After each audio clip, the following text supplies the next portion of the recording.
Namaste and welcome to Itihasdhir with me, Aditi Joshi, and my co-host Aditya Saraf. Itihasdhir is a platform which is dedicated in preserving the cultural, civilizational, and philosophical legacy of Bharat. And today we have with us Dr. Koenraad Elst to discuss his latest book, India's Names and Symbols. Now, for those of you who do not know, Dr. Koenraad Elst is a Belgian Indologist and a political thinker, and he is known for his extensive writings on the Indian civilization, the Hindu identity, and post colonial narratives. Welcome to Itihasdhir, Dr. Elst. Yes, welcome, but I'm adjusting the screen. Okay, there we are. Yes, welcome indeed. I mean, glad to be here. Yes, I was a bit uh, so, confused. so, so starting with the interview, I want to ask you that you argue that Bharat is rooted in Hindu civilizational identity and memory. What are the earliest textual references or historical references for the same? Well, head and shoulders, the oldest is, of course, the Rig Veda. And in Hmm. that, you do get some important information. Later on, you see the growth of a national consciousness of Bharat, but only very gradually. I mean, the the Rig Veda all took place in a relatively small kingdom, northern Haryana, which was about the size of Belgium.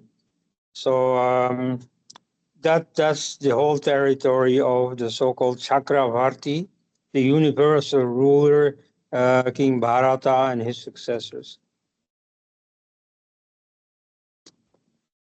So it was a small place, and it grew from there. And so initially there were many different centers of civilization. And so the culturally, at least, the Vedic one became dominant, but only over a few millennia. Okay.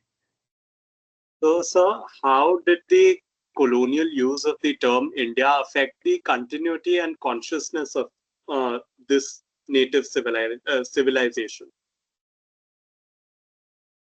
I'm sorry, what does colonialism have to do with it? No, how did the colonial term, like, so instead of Bharat, when the term India came to be When used, they used India, so Ah, well, yeah, there's nothing special about that. Um, I mean, it's quite common the world over that a country is known by a different name internationally than to its own people. Like hmm, today, Zhongguo is known worldwide as China, and I don't see any Chinese person complaining about that. And Magyarország is Hungary, and Deutschland is Germany, and so on. The only country that makes a fuss about it is Turkey. You see, they insist that you use the Turkish form Türkiye. Turkey. And that's okay, mostly, because they find it embarrassing that that name is also the name of a, bird that is being eaten. So to be more, take it seriously, they want to be called Turkey. But otherwise, there's nothing wrong with the name India. As you know, that is Hmm. the Persian pronunciation of Sindhu, which is a totally native word, which means river, or specifically the Indus River. And so that was that form. Hindu was used by the Persians, and it's from them that people who didn't frequently go to India took it over. So the Chinese made it into Intu, and the Arabs made it into Al Hindu, colloquially pronounced Al Hind. And so the Greeks, the Romans, and so on made it into India. And so that's, rather an important thing. So, yes, maybe I understand that Indians or Bharatiyas associate that word with Alexander of Macedon, or with Queen Victoria. But yeah, they use that word, but nothing worrying about that. So, sir, you've talked about it in the book also. Uh, the phrasing and the constitutional phrasing of India, that is Bharat. You've talked about that whole incident where the prime minister had used a very opportune moment to write during the G20 summit for President Draupadi Murmu, that she is the president of Bharat. So, do you believe that the constitutional phrasing India, that is Bharat, reflects a compromise, and what alternative would have been more appropriate? Well, yeah, in that historical context, of course, it was a compromise. Both terms were in use, and India not only by the British, many Indians also used the name India, like Indian National Congress, for example. And so, yeah, that was a compromise. I mean, they recognized that, both terms have their usage, and no further ado about that. And do you feel The that sub- the mention of the term Bharat came at a very opportune moment, right when the opposition had all united under the banner of the India Alliance? Well, that's of course the context why the BJP chose to use it in order not to strengthen the hand of the opposition who had hijacked the, the word India that they made into an abbreviation of some coalition term that they had made. I mean, they had tailor made in order to be abbreviated as India. So yeah, I mean, it's okay that Modi countered that by, for the occasion, emphasizing Bharat. You know, Mm. I mean, this whole incident, to me, does not mean anything, anything ugly about the BJP or something. No, you see, this is just, that was the normal political game. And so in this case, it is held by the fact that India is indeed Bharat. It's perfectly legitimate to use that term. so, sir, what is the historical and spiritual significance of the Ashoka chakra in the Indian flag? Yes, okay. So the Ashoka chakra was put there by Jawaharlal Nehru. So initially, you see, once the prospect of independence was dawning on the horizon, then Indian freedom fighters started to devise a flag for India. So there were several designs already. The most important one, the one on which Savarkar, Vinayak Damodar Savarkar collaborated. And so that was first used internationally in the Socialist World Congress in Stuttgart, 1907, by Bhikaji Kama. And that was a fairly significant flag, but newly created, not some ancient flag that they wanted to brandish as signifying India. So it had originally the stars on top that signify the Saptarishi. So the Great Bear, but with every star named after one of the Vedic seers. Then that was replaced by lotus flowers, 8 in number. And then there was an administrative organization of India that had 8 provinces. Then in the middle, there was the slogan Vande Mataram. And then below, there were the sun and the moon as, two cosmological principles, better in the West as yin and yang after the Chinese. But I mean, in most pre-modern cosmologies, you have this polarity of the male and the female, heaven and earth and so on. So that's also there. And what that means effectively is that they wanted a flag that is meaningful for a civilizational concept. And so that gained some attention internationally, but only briefly because it was overruled by Congress. And so Congress devised a communal flag with orange on top and green at the bottom. And you can later people have been thinking up other meanings for orange and green, but the original meaning was very straightforward. Orange means Hinduism, green means Islam. It was a visual expression of Swami Vivekananda's vision of a future India, namely Vedantic brain, Islamic body. So, orange on top and green below. Then Mahatma Gandhi suggested putting white in between, both as meaning everybody else and also as a color signifying purity, truth, and so on.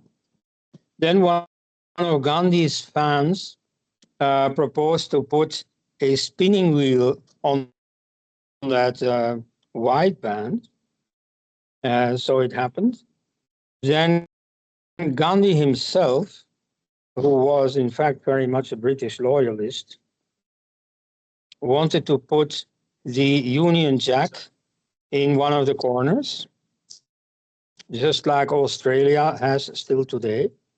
So Which was also some done by a lot of colonial yes, colonies, no? It was yeah, a common thing for the colonies to do that.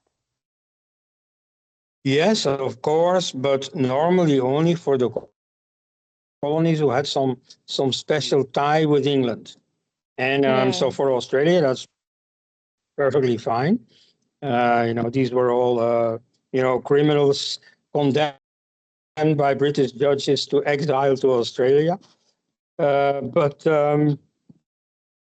for India, that's a different matter. But so Gandhi, far more than most Indians, felt close to Britain.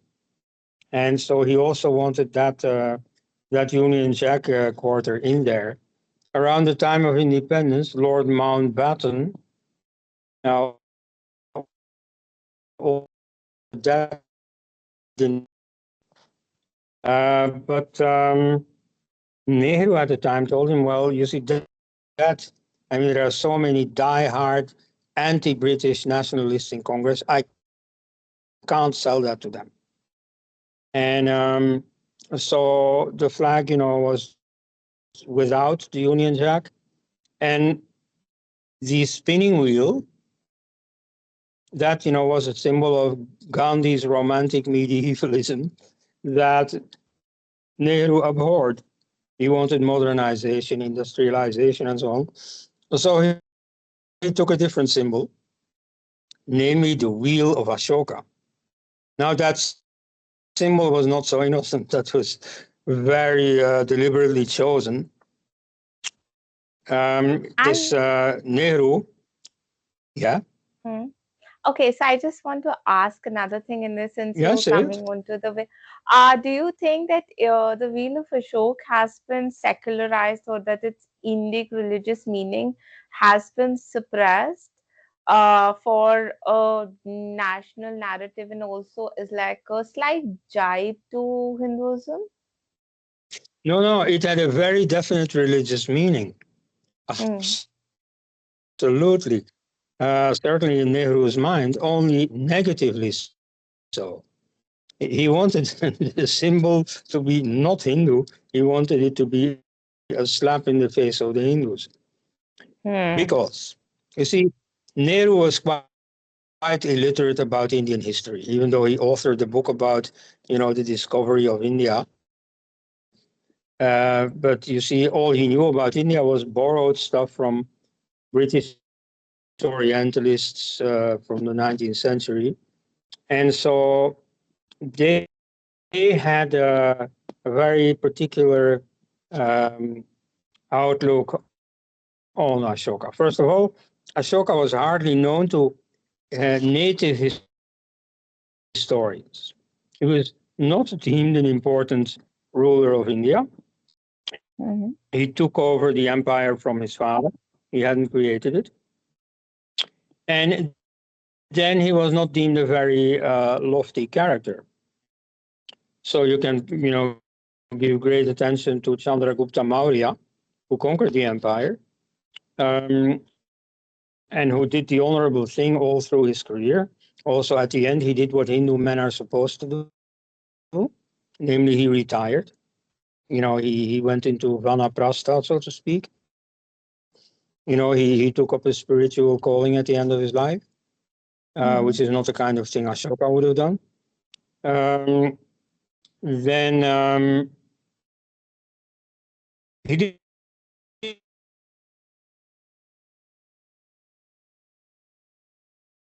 in the orientalist stories that Nehru read, no emphasis was put on those. You see, these were mostly Christian scholars who turned the history of Ashoka into a Christian morality tale, which is full of two typical elements in Christian hagiographies, namely remorse and conversion.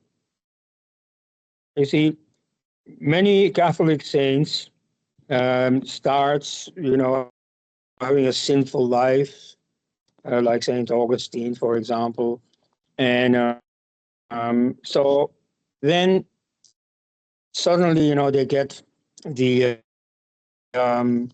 the vision on the way to Damascus, as they say after the case of Saint Paul, who fell from his horse and suddenly saw that Jesus was everything.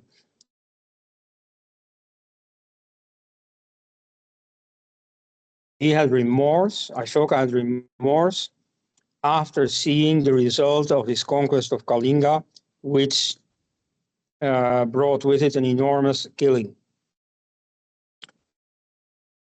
And so after this remorse, he did what all these Catholic saints also did. He converted, namely to what was then available, namely Buddhism. So that's the classical Orientalist story. It's not correct, right? So because Ashoka was very little known, you see, they tried to piece together the real history. This they did thanks to the edicts of Ashoka, which were in the Brahmi script. It is British scholars who deciphered the Brahmi script. This is one of the rather numerous contributions of the British to Hindu self-consciousness. I mean, this is quite the opposite of what the Muslims did. So on the one hand, they were very negative for India. They destroyed its economy, they destroyed its education system, but they did not destroy temples. And they did not destroy civilizational memory. On the contrary, it is, for instance, they who discovered the Indus cities, the Harappan cities. It is they who rediscovered the Arthashastra, and so on and so on. So they also deciphered the Brahmi script. Now, the main writing in the Brahmi script that they initially discovered were these edicts by Ashoka. So they stood in awe for Ashoka. They said, oh my God, why have we never been told this? This was an important man.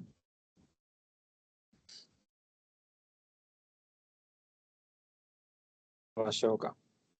And so what they didn't see is, for example, that Ashoka came to power through a bloody coup d'etat against his older brother, killing all his brothers, his generals, his ministers, and everyone who was close to power. Then later, he was already a Buddhist at the time. So long before the conquest of Kalinga, he was already a Buddhist. And probably this has to do not so much with a philosophical choice the way of the Buddha, but with being against the choice of his family, the ones from whom he wrested power, the ones whom he killed. Okay? Because they were into Jainism or Ajivika, one of these sort of heterodox, sort of Nastika religions, but not Buddhism. So he posed himself against that, choosing Buddhism. Probably, that's one of the things that historians still have to look into properly. At any rate, he was a Buddhist, and so that had nothing to do with the Kalinga belt. Then he gave even more expression to his enmity to these other sects by actually persecuting them.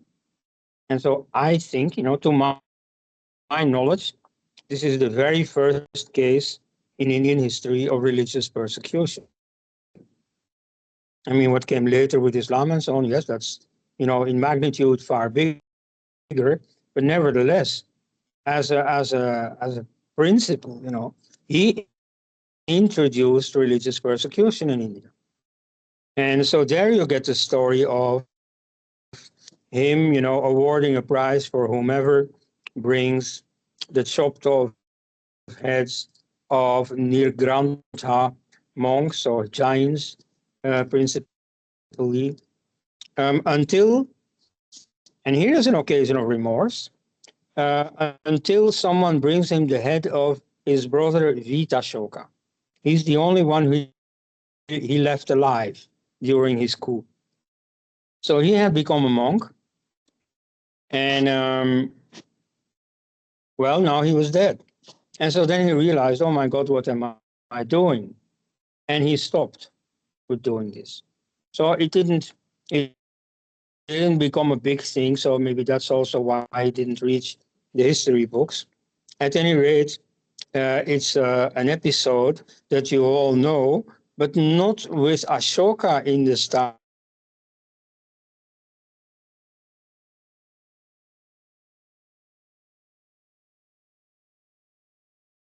It's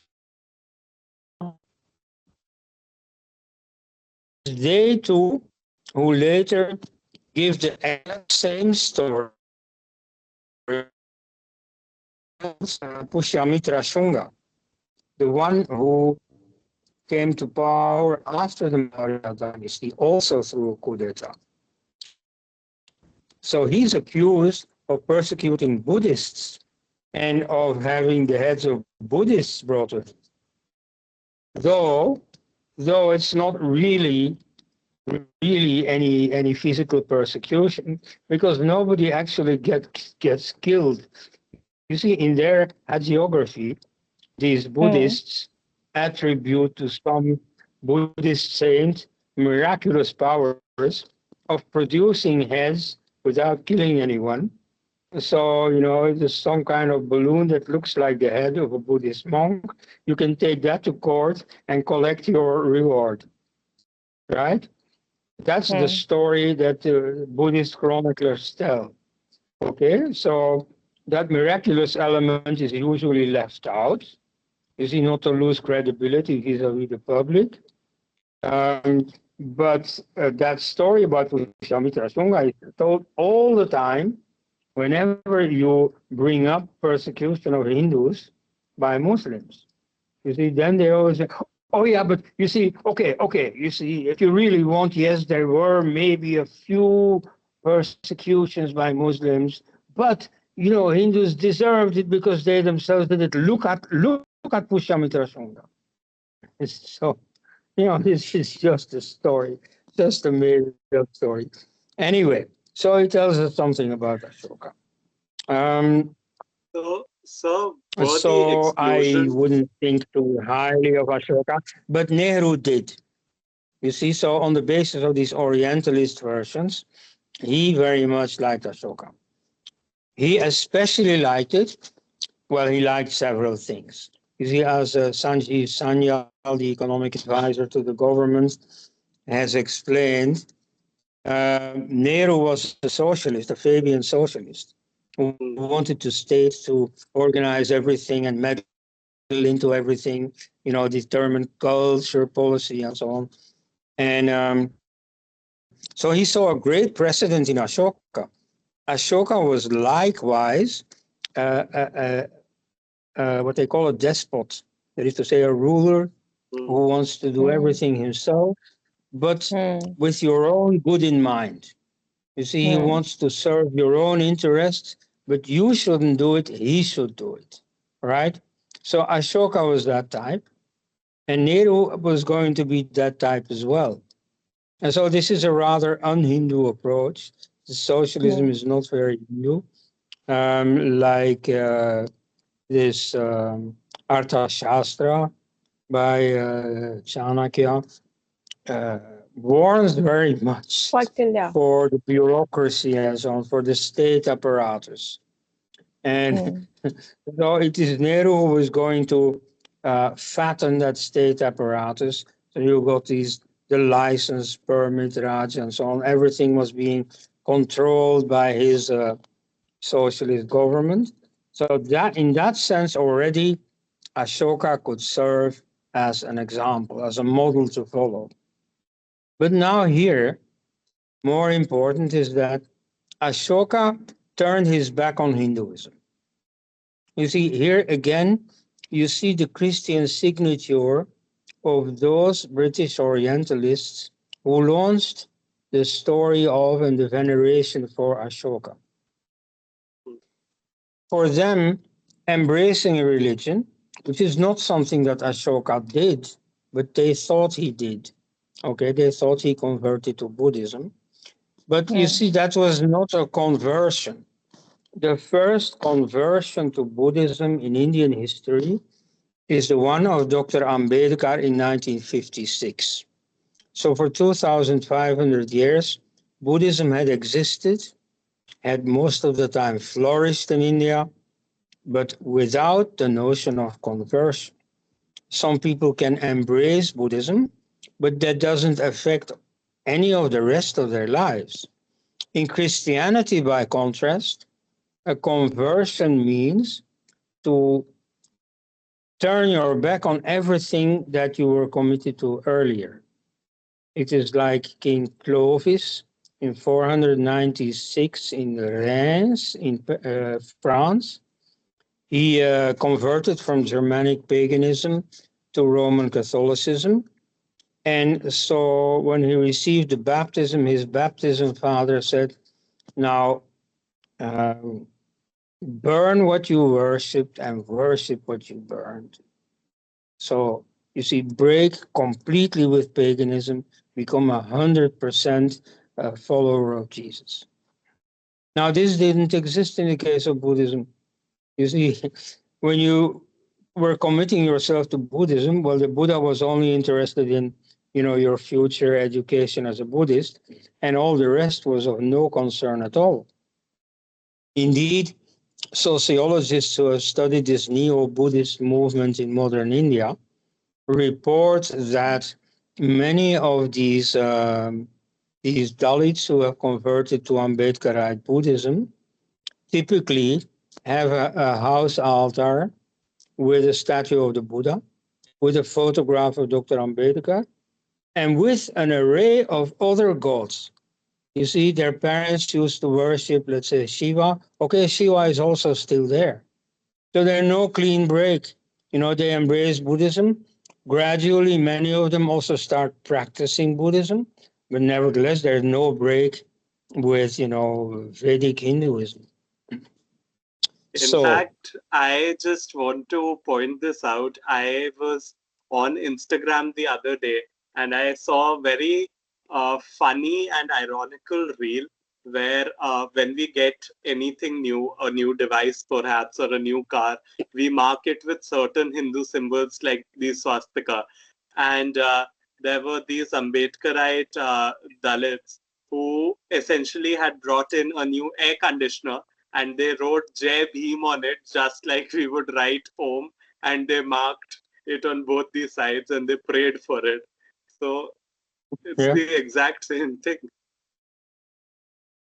Yes, exactly. So you see, to speak of conversion is a bit, shows a limited comprehension. Now, nevertheless, that is the version that Jawaharlal Nehru knew. So he thought it great, you see, that Ashoka had converted away from Hinduism. And so he wanted to glorify Ashoka. He explicitly has written this, that the choice of that wheel was an homage to Ashoka. Now, what he didn't know with his illiteracy about native culture was that that wheel was a much older symbol. Is the Mhm. obvious symbol of the chakravarti, literally the wheel turner, which is a term for the universal monarch, for the head of the edifice of lower sovereignty that becomes part of a wider sovereignty and so on. And so at the top is this emperor, this Chakravarti. And so in the Mahabharata, for instance, a number of earlier Chakravartis are mentioned. And so while wanting to highlight a symbol that would serve as a slap in the face of Hindus, he actually highlighted a very ancient, very Hindu symbol. So, that's a bit of an irony. But, this way, somehow India is very lucky. And so it has a very meaningful civilizational symbol there where nobody can miss it. So speaking of Hindu symbols, symbols like Om or the lotus or the Vajra, they were sort of excluded from being national emblems. Was this a conscious act of ideological appeasement? Well, I think so. I mean, in his choice of the wheel, he's quite explicit that it should be Ashoka's symbol. He did not choose any of the available Hindu symbols. To some extent, perhaps this is good in the sense that the Om sign nowadays is used by many people outside India, and yeah, I mean maybe it can better be confined to the spiritual sphere. But at any rate, it's a conscious choice. Yes, he didn't want any Hindu symbols, even though he ended up putting a Hindu symbol there. And so, Dr. S, why was the Vande Mataram sidelined for Janaganaman? Like, was this an ideological choice or a political choice? Well, in theory, it was not his choice. It was a Hmm? concession to a specific lobby that didn't want this Vande Mataram, namely the Muslims.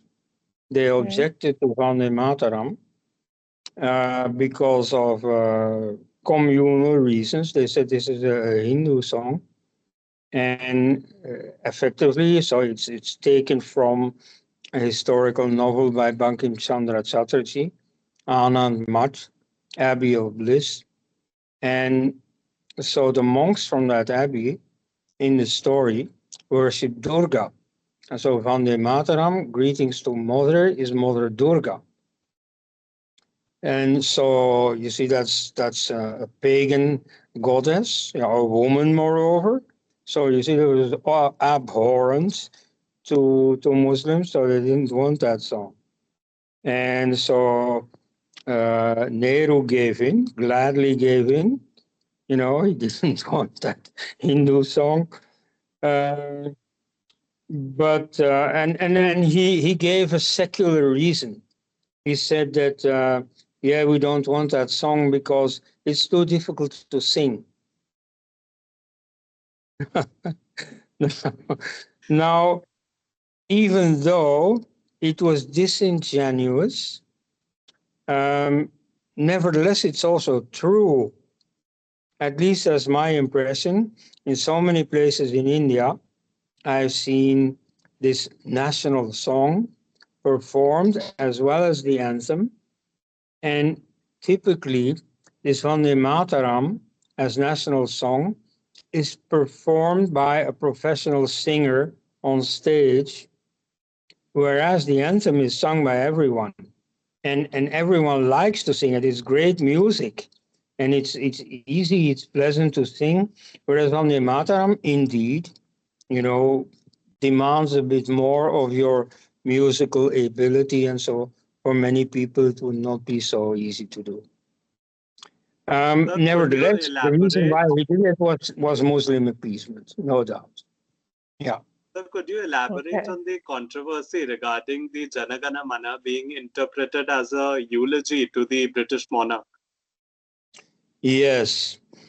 Well, you see, the song was first performed and was only very recently written in 1911 in a Congress meeting called to prepare for the welcoming of King George V, who was visiting his Indian Empire.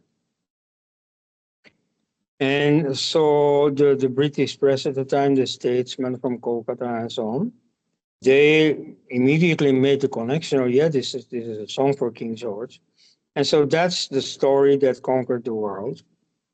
That Tagore has written for a song for King George, and so he wrote in a letter to a friend, "Yeah, well, this is not correct." You say, of course, you know, how could I welcome the king of this, colonizing empire?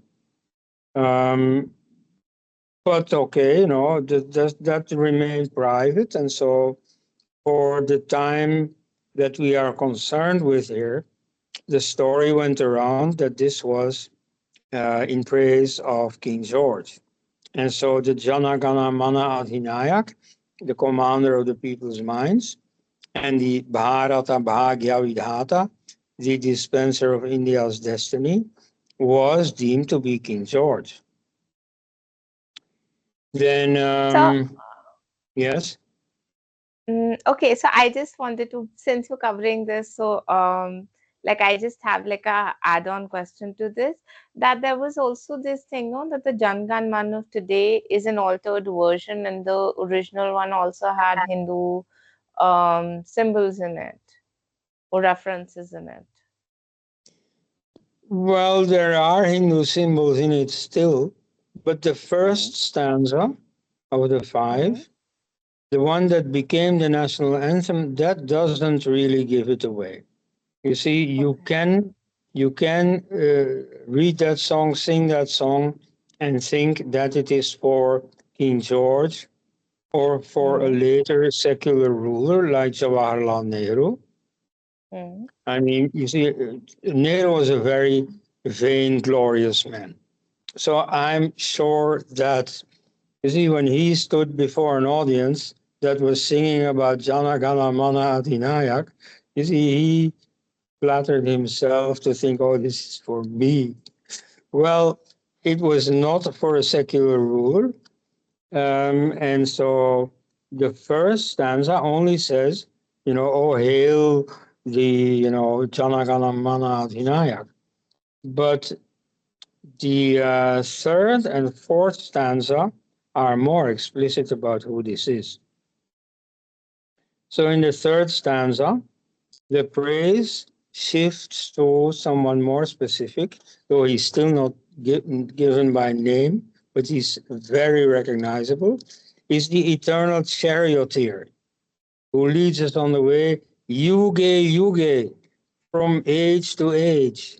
This is a phrase taken literally from the Bhagavad Gita, from Krishna's discourse. And so it's, of course, about Krishna. Everybody can recognize it. And then the next stanza is about a protective, mother, the combative mother who leads us through the dark night and so on. And this is about Durga. So even though Vande Mataram was banned because it was, to this pagan goddess Durga, now the new anthem is again directed to the goddess Durga. So this is another irony that Nehru didn't think of. But yeah, I mean, it's clear that the destiny of India is guided by the Hindu pantheon. That's what it says. So it's not by Jesus, it's not by Muhammad or so. No, no, no, no. It's by Krishna and by Durga.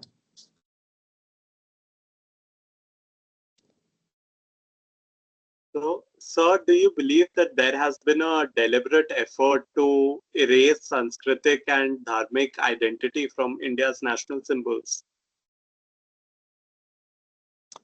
Yes, there is a speech by Nehru to a Sanskrit college or so, some Sanskrit environment, where he actually praises Sanskrit. And that was probably genuine. He was himself, from a Pandit family. So he knew a little bit, not very much, about Sanskrit and about its, very civilized look compared to the vernaculars. So, yeah, I mean, he may have meant his praise to that extent, but mainly it's just a political thing. You see, when you go talk to um, this Sanskritist audience, you're not going to insult them by saying the things that Nehru said about traditional Hindu culture in other contexts, like when the French Orientalists and musicologist Alain Danielou visited him. He said, yes, you see, oh yeah, this is so great, traditional Hindu culture, by which he also meant the caste system. I don't know if I can follow him on that, but nevertheless, he thought it was all very practical, very beautiful and well thought through. The high mind of the Hindus he saw in that. And so Nehru told him, well, that's exactly everything we want to abolish. So in, in certain contexts, he was quite explicit about his anti-Hindu mind, but not in this context. And so, yeah, there is a speech that you can quote in favor of Sanskrit. And of course, you see, he was a sort of a liberal man. He was not a fanatic, really. So, on some days, probably he could see the good side of it. But no, on the Okay. whole, it's correct that he tried to avoid too explicitly Hindu symbols in his national symbols. He wanted to divorce Hindu dharma from the Indian identity. So speaking of divorcing Hindu Dharma from the Indian identity, do you think that Indian secularism has served as a mask for civilizational detachment? Like, can true pluralism exist without any cultural rootedness?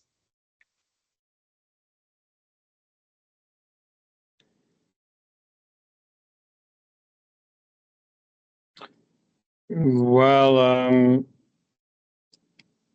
as an example of a country that does that, people would Hmm. perhaps cite the United States of America, which you see initially totally denied its native roots built on the Hmm. European heritage. That has changed a little bit by now. But, even America, of course, had very much a religious identity. I mean, it started by all these religious dissenters who came from England and then from other countries of Europe, and who were very motivated by their religion, who wanted to go to America and build America precisely because they wanted to exercise their religious rights. And so, even though the America was founded mainly by deists, that is to say, ex-Christians who were still religious minded, who believed in some superior power. but were not wedded to Christianity specifically. Like Jefferson, one of the founding fathers, was very skeptical about the contents of the Bible. Um, Nevertheless, and I mean, it's a debate that's still going on in America today. You see, Christians insist that there was a Christian inspiration behind America's founding. To a large extent, that is correct, though formally it is not. Um, Anyway, I mean, you don't find too many countries that break with their objective history. Nevertheless, it has been tried. So the Soviet Union threw out all the Russian traditions, destroyed all the churches and so on. In China, again, especially during the Cultural Revolution, but also before that, and to some extent even right now, there is a rejection of Chinese traditions. So you could say that that did in an extreme form what Nehru did in a more, velvet form.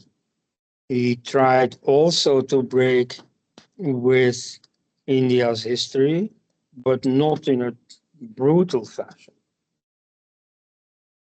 So, moving on to the more positive side, I think, what concrete steps can be taken to reassert Bharat's civilizational identity in official symbols and public consciousness? Well, there's one thing very explicitly Hindu, it is the national motto, Satyam Eva Jayate. That's from the Mundaka Upanishad, the confidential teaching of the shaver. That's what it means. So, so it was chosen by Pandit Madan Mohan Malaviya, to whom, by the way, I'm dedicating my next book, not the one we're talking about now. But he was very much a Hindu. He founded Benares Hindu University. He also co-founded the Hindu Mahasabha. And so this statement is as Hindu as you can get, though he doesn't mention any Hindu gods. But then gods aren't essential to Hinduism. You see, gods are there also, yes, but you see that they're not defining for Hinduism the way that Allah is defining for Islam. But so philosophically is a totally Hindu thing to say. But so that was accepted when Congress was still effectively a Hindu movement. So that they did gestures to say, oh yeah, we also represent Muslims and so on, but I mean, everybody saw through it. But this was in 1920 or something. And so at that time, this was simply a Hindu organization. It's only after independence that Nehru started actively recruiting Muslims, the Muslims that had stayed behind in India, that had not opted for Pakistan. He was then recruiting them as a counterweight against the conservative Hindus who made up the majority, like Purushottam Das Tandon, like Chakravarti, what's his name again? The one from Tamil Nadu, the first governor general or the last governor general. Anyway, you know what I mean. Yes. I mean, many Hindus manned Congress at the time.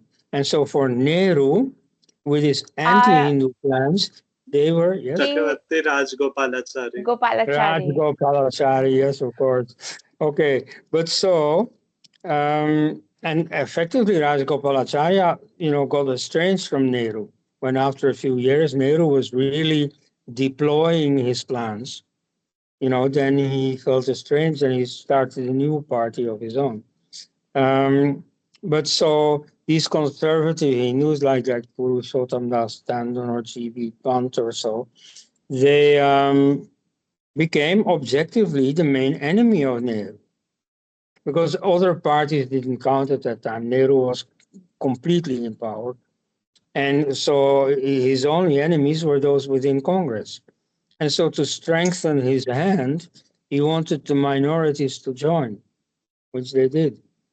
And and then he played this balancing act in which Brahmins are very good. So he brought different factions in the party, the Dalits also, for instance. And the Brahmin community was very much with Congress. They had led the freedom movement, and Congress was still associated with the freedom movement, still, had that aura of freedom fighters. So they were also there. Right, but um, so that's the policy that Nehru carried out. So it started as a national project that everybody supported. Nehru wisely devised his own first national government as mirroring that spirit of national unity. He purposely brought in political opponents like Ambedkar, like Shyam Prasad Mukherjee. And it was a real national unity government. But that's one of the good things that I can say about Nehru.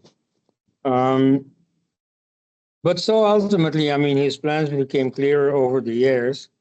And so Hinduism was not part of that plan. So, Dr. Est, how can India maintain its global identity and also preserve its cultural as well as historical identity as Bharat moving forward?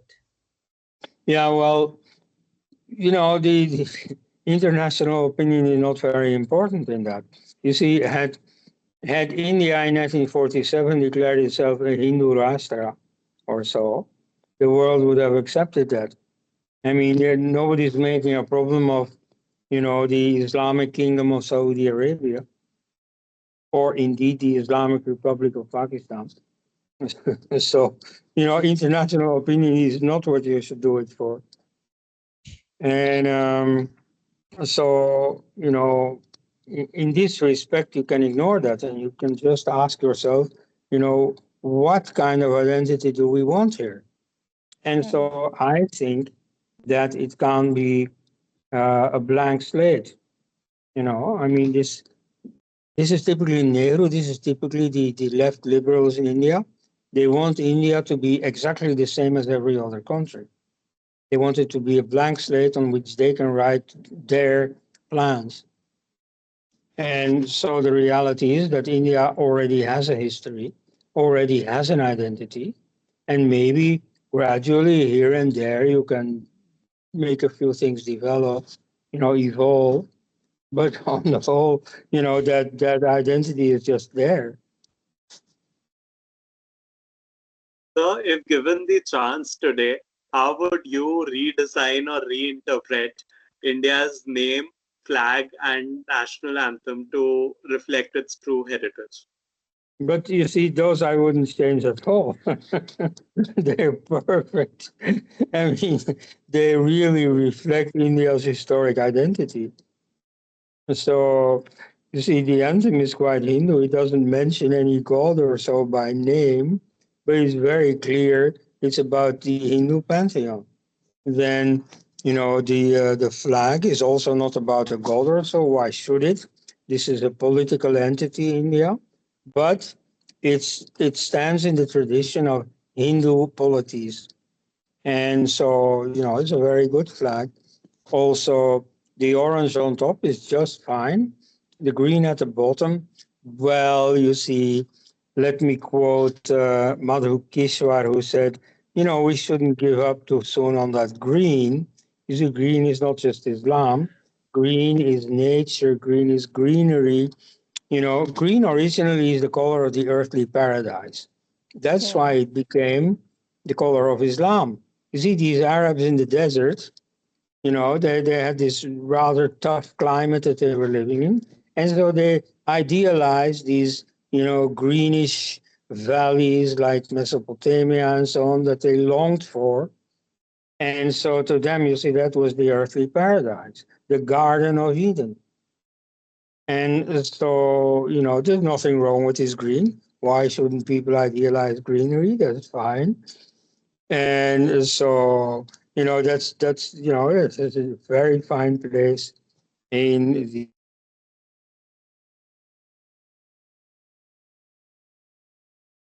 look below.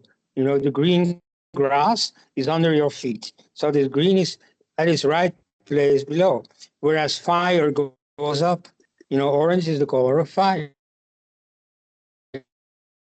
It's correct to put that on top. So, and the wheel also likewise is part of this great Hindu vision, which nowadays a number of states, like the European Union, where I come from, put it into words as unity in diversity. Or in the American slogan, e pluribus unum, which means from many, one, right? So you see, that's perfectly expressed by this wheel symbol. And so it's entirely applies to India.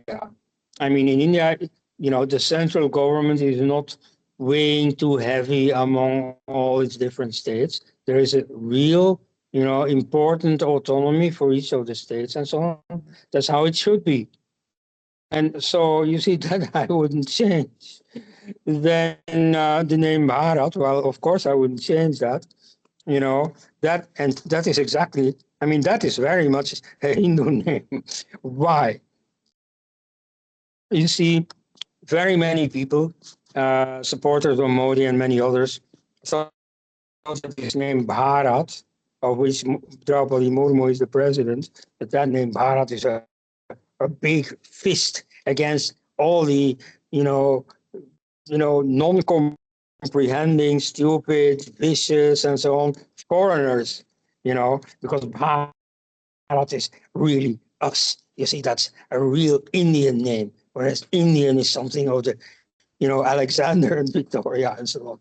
Okay, well, so I have my complicated philological idea about that, but the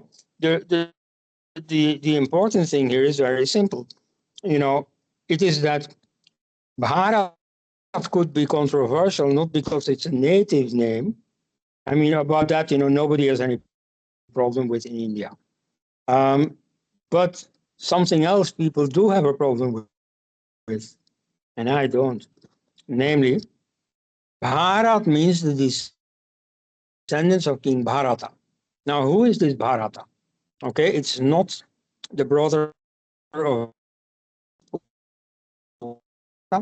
it's not the choreographer who devised Bharatnatyam, the dance form, and so on. There are so many Bharatas throughout Indian history. They are all not it.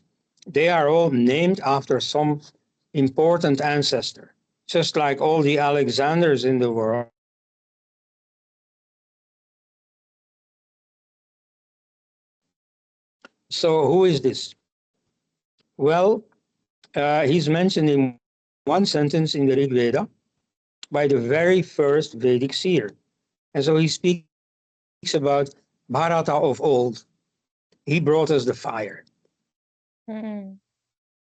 Now, the fire is, of course, central to the Vedic fire cult.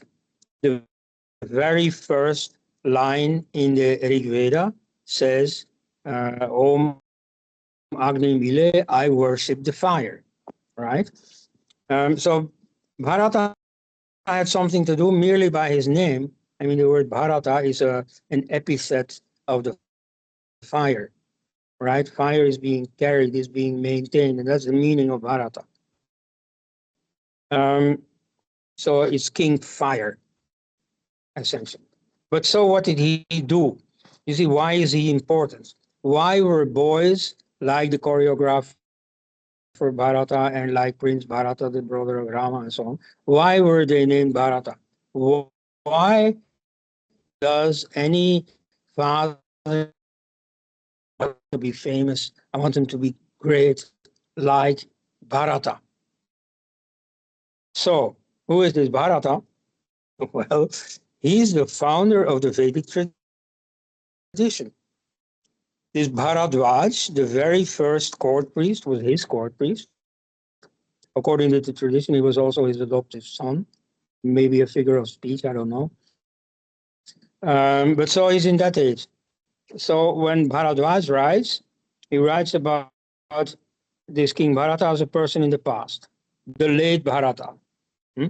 But he still knew him, he had still known him personally. So um, so when you call a country Bharat, effectively you call it Veda land. And you see, that's very correct. You know, his own kingdom was very small. It was, Belgium on the Saraswati. And then it became a bit bigger. His descendant, King Sudas, he conquered much of northwest India. But even then, it was still by far not the whole subcontinent. And none of the descendants ever did. But what happened was far better than that.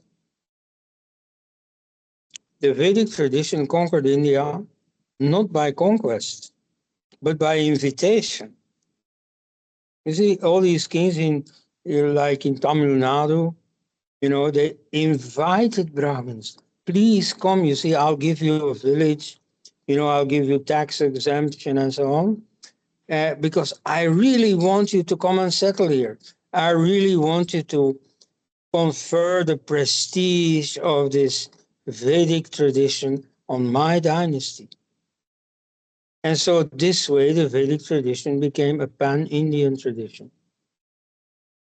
And so in that sense, you see, it's the Vedic tradition that united India, first culturally, and this already to an extent that everybody in the world understood. You see, when the Roman traders came to India, or when Alexander came to India, or when the Chinese pilgrims came to India, they knew they were going to India. They didn't fuss, like I'm going to this Vihara to Nalanda in Magadha, or the Roman traders didn't say, oh, you see, I'm going to Kerala or so. No, you see, they knew this was India. And so all these secularists nowadays will say, oh, but there was never in India. They are mistaken. Culturally, there was very much in India.